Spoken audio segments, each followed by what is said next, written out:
I'm Melissa Langdale with Right By You Mortgage, and today I want to talk about mortgage forbearance and what that means in regards to the Coronavirus Aid, Relief, and Economic Security Act, or the CARES Act as it's more commonly known. Let's start with what mortgage forbearance is. Mortgage forbearance is one element of the CARES Act that allows for borrowers that are experiencing a financial hardship due to COVID-19 to put basically their payments on pause for a period of time. And this CARES Act allows you to put it on pause for periods of 6 months up to 12 months. So you could request an initial forbearance of 6 months, then at the end of that 6 months, you can request another 6-month extension to it. I want to make one thing really clear though. Mortgage forbearance is not payment forgiveness. You still owe your lender the full amount of interest and principal and payments that you agreed to when you originally closed your loan. So you may be asking, oh my gosh, what happens at the end of this forbearance period, right? If I still owe all this money, how do I get that paid back? There's a few options that I've seen recently. These are not all of the options available, but they are a few ones that we've seen that are more common that I'll share with you today. The first option is that you have a lump sum at the end of your forbearance period. So if you have a $1,000 a month mortgage payment and you take a 6-month forbearance period, at the end of your 6-month period, you would owe your lender $6,000 plus the start of the payment for the next month that you're actually starting to get back on track. That's one option. If the option is not available or not feasible for you and your family, there's another option. That option would be to take a longer term approach to paying back that owed money, and it would basically increase your mortgage payment over a period of time after the forbearance would end. So again, let's say you have a $1,000 a month mortgage payment and you take a 6-month forbearance period. Your payment may go up by $500, by $500 over that next 12 months so that you could pay back the $6,000 that you owed your lender. The third option, which is a little bit more cumbersome to go through, is a full loan modification, which would basically extend the term of your loan. So instead of you having that original 30-year fix that you had agreed to, your loan would now be 30 years plus 6 months. Again, these are not all of the options that are available, but they are some of the more common ones that we've seen, so I wanted to share them with you. The biggest takeaway that I want everybody to understand is that you still owe this money back. This is not payment forgiveness. So just remember that as you're going into it, and ask lots and lots of questions if you have the need to go down this road. Ask lots of questions with your lender so that you understand the full amount that you'll have to pay back and how you're going to pay that back. All right, so the next question is, who is eligible for mortgage forbearance? There's two big things, basically.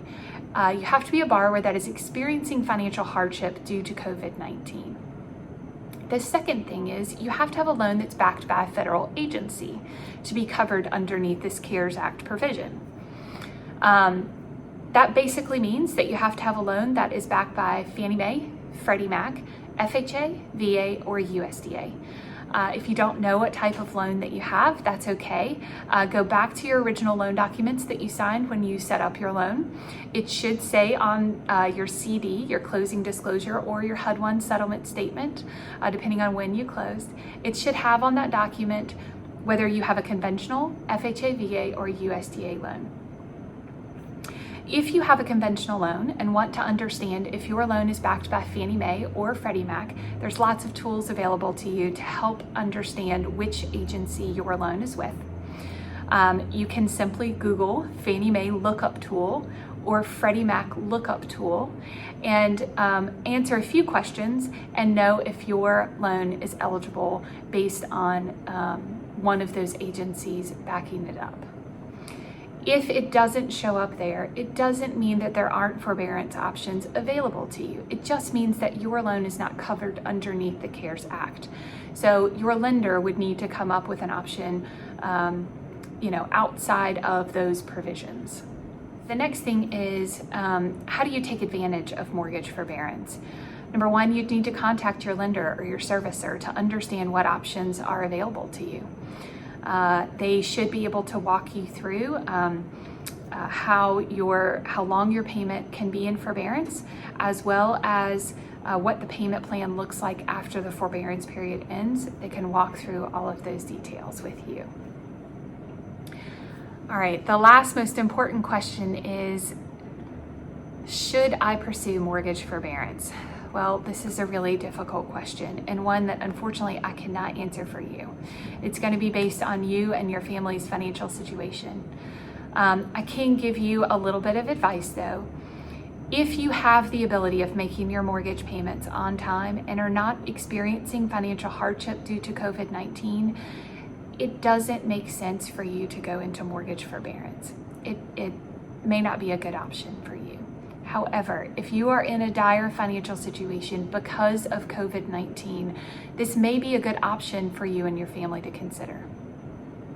It's always better to try to work with your lender on a plan that makes sense for you and your family.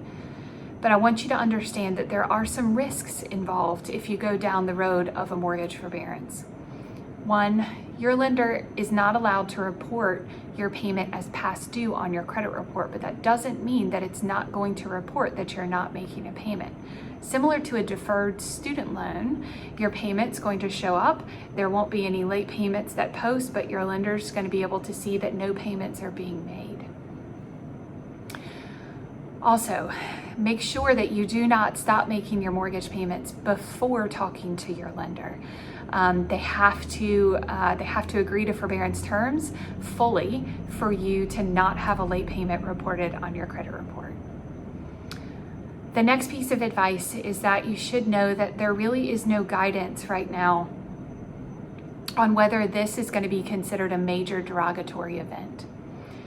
So what that is basically is major derogatory events in the lending world would be foreclosure, short sale, bankruptcy, those situations that are major events in your credit life. Right now, there's no guidance on how this will be considered. So while this may not affect your credit score, it may affect your ability to qualify for a loan down the road.